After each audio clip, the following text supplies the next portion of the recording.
El libro de los Salmos ha sido dado como un manual de instrucciones en general y como un manual de instrucciones para una vida santa en particular. En este punto, al estudiar el Salmo 1, queremos observar dos aspectos, el concepto de Torah y el concepto de meditación. Ante todo, Torah, o como diríamos en hebreo, Torah. El hebreo entiende acentuar las palabras a la última sílaba, mientras que otros idiomas como el inglés la acentúan en la primera. Utilizaremos la forma castellana de la palabra Torah. Un par de cosas sobre la Torah. En primer lugar, Torah es instrucción. Por lo general vemos en nuestras traducciones la palabra ley para Torah, y ley ciertamente en muchos lugares es una traducción legítima de Torah. Sin embargo, la ley es una clase particular de Torah. En general, de modo más amplio, Torah es sencillamente instrucción. Nuestras traducciones reconocen esto en determinados lugares.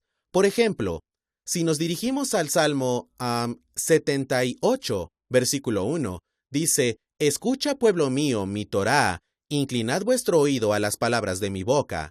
En la NBI dice: «Pueblo mío, atiende a mi enseñanza». Los traductores de la NBI entienden que Torah no significa la ley estrechamente, sino que significa enseñanza.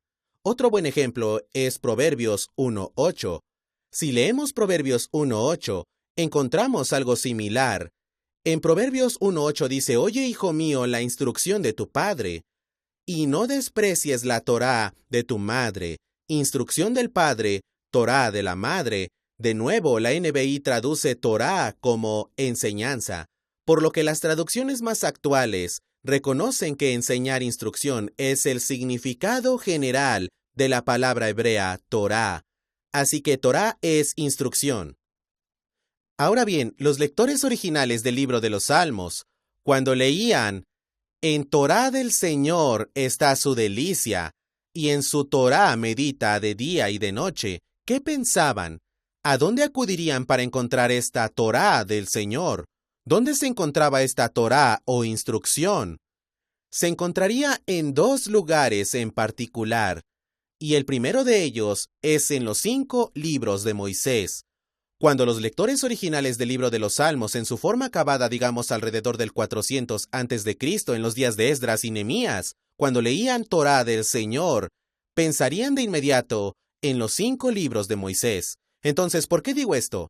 Bien, echemos un vistazo a algunos de los otros libros que fueron escritos alrededor de la misma época, por ejemplo, Esdras o Crónicas, y veamos qué dicen sobre esta expresión. Por ejemplo, si vamos a Esdras 7:6, dice que Esdras fue un maestro y era escriba experto en la Torá de Moisés. Y notaremos que prosigue en decir la Torá de Moisés, que el Señor, Dios de Israel, había dado. De modo que en Esdras 7:6 leemos la Torá de Moisés que había sido dada por el Señor. Dirijamos nuestra atención a un texto relacionado en 2 de Crónicas 34:14. En 2 de Crónicas 34:14 leemos: «Y mientras ellos sacaban el dinero que habían traído a la casa del Señor, el sacerdote Hilcías encontró el libro de la Torá del Señor dado por Moisés». Ahora bien, es la Torá del Señor dada a través de Moisés. Esdras la denomina como la Torá de Moisés dada por el Señor. En Crónicas la llama la Torá del Señor dada por Moisés. De modo que es fácil llegar a la conclusión de que la Torá del Señor es la Torá de Moisés.